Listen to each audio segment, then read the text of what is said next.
പാലക്കാട് ജനിച്ചിട്ട് പാലക്കാട് ഭാഷ വരെ അത് അമേരിക്കൻ ഭാഷ വരുമോ? ഹലോ ഗൈസ്, എന്നോട് ഒരുപാട് പേര് പറയാറുണ്ട് നിനക്ക് നിന്റെ സ്വന്തം വോയിസിൽ തന്നെ വീഡിയോ ചെയ്തൂടെ, എന്തിനാണ് വോയിസിന്റെ മേലെ വോയിസ് എഫക്ട് ഇടുന്നത് എന്നൊക്കെ. പക്ഷെ 3 റീസൺസ് കൊണ്ടാണ് ഞാനത് ചെയ്യാത്തത്.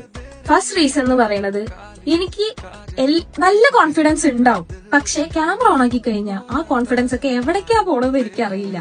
പിന്നെ സെക്കൻഡ് തിങ്, ഞാൻ പാലക്കാട് നിന്നുള്ള ഒരാളാണ്. ഞാൻ ഫുള്ളി പാലക്കാട് ഭാഷ അല്ല എന്നാലും സംസാരിക്കുന്നത്. എവിടെയൊക്കെ 1-2 വേർഡ്സ് പാലക്കാട് ഭാഷ വരും. പാലക്കാട് ഉള്ളവർ തന്നെ എന്നെ കളിയാക്കിയിട്ടുണ്ട് ദാറ്റ് ഞാൻ സംസാരിക്കുമ്പോൾ പാലക്കാട് ഭാഷ വരുന്നെന്ന് പറഞ്ഞിട്ട്. പാലക്കാട് ഭാഷ വന്നാൽ എന്താ കുഴപ്പമെന്ന് എനിക്കറിയില്ല. നമ്മുടെ കേരളത്തില് ഒരുപാട് ഡിസ്ട്രിക്ട് ഉണ്ട്, അവിടെ ഓരോരെവിടെയും ഓരോരോ ഭാഷയാണ്. അവിടെ ഒന്നും ഇല്ലാത്ത കളിയാക്കൽ പാലക്കാട് ഭാഷയ്ക്ക് മാത്രം സെപ്പറേറ്റ് എന്താന്ന് അറിയില്ല. പാലക്കാട് ജനിച്ചിട്ട് പാലക്കാട് ഭാഷ വരെ അത് അമേരിക്കൻ ഭാഷ വരുമോ? പക്ഷെ അത് ആൾക്കാരിങ്ങനെ എന്തോ അതൊരു വലിയ എന്തോ സംഭവം, ലൈക്ക് നീ തടിച്ചിട്ടാണ്, നീ മെലിഞ്ഞിട്ടാണ്, അതേപോലെ ഒരു ഇൻസെക്യൂരിറ്റി ആക്കി മാറ്റുകയാണ് ഈ പാലക്കാട് ഭാഷ. എന്നാ പിന്നെ പാലക്കാട് എന്ന് പറഞ്ഞിട്ടുള്ള ഒരു ഇതന്നെ മാറ്റുക. എനിക്ക് മനസ്സിലാവണില്ല. അതാണ് മെയിൻ ഒരു റീസൺ.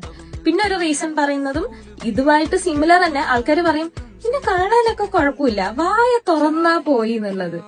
എന്റെ ദൈവമേ, എന്തിനാണ് ഇങ്ങനെ ഓരോരൊന്നും എനിക്കറിയില്ല. ബട്ട് ഇതൊക്കെ എന്റെ ഇൻസെക്യൂരിറ്റിയെ ആയി കഴിഞ്ഞു. അതുകൊണ്ട് തന്നെ എനിക്ക് എന്റെ സ്വന്തം വോയിസ് ഇനി സോഷ്യൽ മീഡിയയിൽ ഇട്ടിട്ട് ഇനി അതും പിന്നെ വോയിസ് എഫക്റ്റ് ഒക്കെ ഇട്ടിട്ട് ഇടുന്നത്.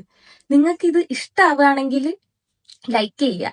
അപ്പൊ എനിക്ക് മനസ്സിലാവും, ഓക്കെ ഇത് കുഴപ്പമൊന്നുമില്ല, അപ്പൊ പറയാന്നുള്ളത്. അപ്പൊ നിങ്ങൾ തന്നെ പറ, എന്താ പ്രശ്നം?